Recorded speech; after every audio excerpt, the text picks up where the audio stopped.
இன்று அநேக கிறிஸ்தவர்களின் சந்தேகம் ஆபிரகாம், ஈசாக்கு, தாவீது மற்றும் பவுலை போல உயிர் பிழைக்க தந்திரமாக செயல்படலாமா என்பதுதான். ஆபிரகாமும் ஈசாக்கும் தங்கள் மனைவியை சகோதரியாக காண்பித்து தந்திரமாக செயல்பட்டனர்.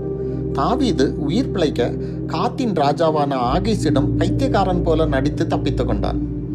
இவர்கள் மூவருமே தங்கள் சொந்த புத்தியில் தந்திரமாக செயல்பட்டு தங்கள் உயிரை காப்பாற்ற முயற்சி செய்தனர்.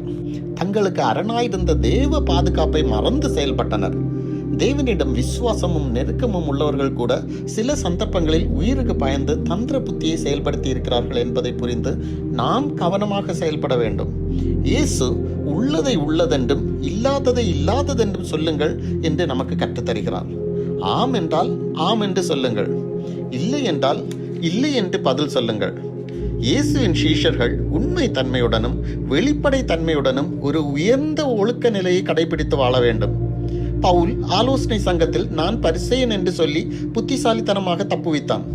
இது பொய் அல்ல. அவன் உயிர்த்தெழுதலை விசுவாசிப்பவன், அந்த நம்பிக்கையில் வளர்க்கப்பட்டவன். ஆனால் அவனே 1 கொரிந்தியர் 4:2 தந்திரமாக செயல்படக்கூடாது என்பதை வலியுறுத்தி இருக்கிறார். தந்திரம் வேறு, தேவ ஞானம் வேறு. பவுல் தேவ ஞானத்துடன் செயல்பட்டான். தந்திரம் என்பதில் பொய் சொல்லி ஏமாற்றுதல், சூழ்ச்சி செய்தல், தன் நலனுக்காக பிறரை பேசி பேசி சம்மதிக்க பண்ணுதல் போன்றவைகள் அடங்கும்.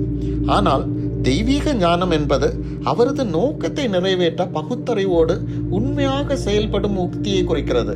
பிரியமானவர்களே, நம்முடைய பாதுகாப்பு தேவனிடம் உள்ளது. அவரே நம் அரணும் கோட்டையும் உயர்ந்த கேடகமாக இருக்கிறார். எனவே தந்திரமாக செயல்பட வேண்டாம். ஆமென்.